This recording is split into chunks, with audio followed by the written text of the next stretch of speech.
He came to court demanding justice. He walked out with nothing. Now, one of Britain's most respected royal experts has a brutal message for Prince Harry.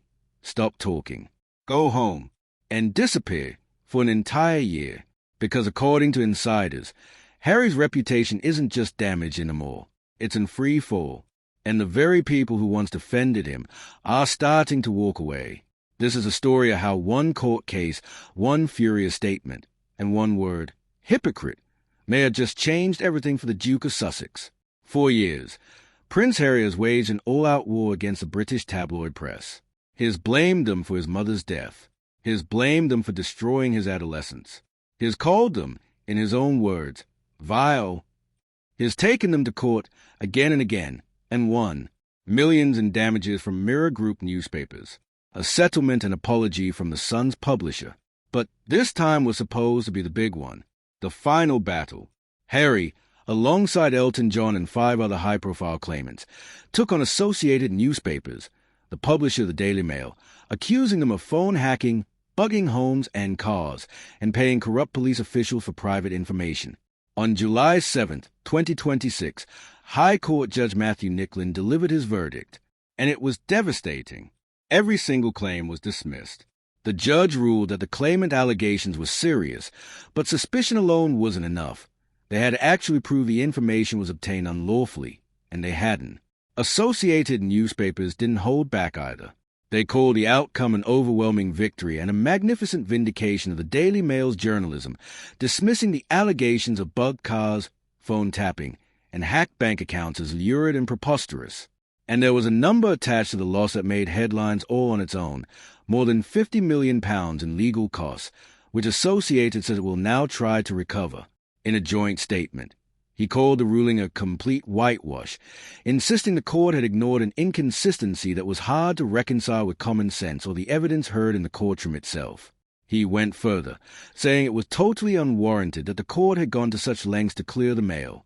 And then came the line that royal watchers say sealed his fate in the court of public opinion. It feels here like one rule for the newspapers and another for the claimants. To Harry's supporters, it sounded like righteous anger. To his critics, it sounded like something else entirely, a man who simply cannot accept losing. Royal expert Tom Bower didn't mince words. He told the Daily Express that Harry's entire approach to this UK trip, and to the fallout from the court case, exposed something ugly. He branded Harry a hypocrite for using the very media he claims to despise to leak damaging stories about his own family. Bower's argument cut deep. If Harry had simply handled things quietly, he and Meghan could have had a private family visit. Instead, Bower says, they didn't want privacy. They wanted a massive public spectacle for branding and publicity. Think about that for a second. A man who has spent years suing newspapers for invading his privacy, now being accused of manufacturing headlines for exposure. The irony wasn't lost on anyone, and the backlash online was swift. Accusations of double standards, a performative outrage, of a prince who talks about wanting to be left alone while orchestrating exactly the opposite. Here's the twist nobody saw coming.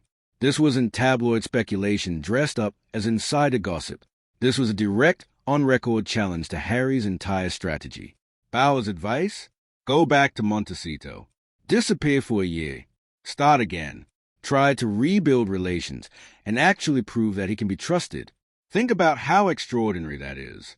A royal expert isn't suggesting Harry give an interview, write another book, or issue another statement. He's suggesting Harry vanish. Completely.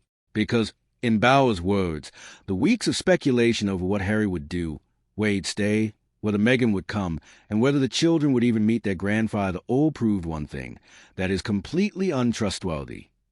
That's a twist. This isn't about one lost court case anymore. It's about a growing belief, among people who study the monarchy for a living, that Harry's presence itself has become the problem. Just days before the verdict, Harry, Meghan, and their children Archie and Lilibet had reunited with King Charles during their UK trip, a moment many royal watchers hoped might signal the beginning of real reconciliation. But experts have been quick to pour cold water on that hope. Multiple insiders now suggest a reunion was more surface-level than substantive, a photo opportunity, not a turning point. And now, with this court defeat and Bower's blunt warning landing in the same week, the timing couldn't be worse. Instead of headlines about a family healing, the conversation has shifted right back to trust, motives, and whether Harry's actions are helping or actively sabotaging any chance of a real relationship with his father and brother.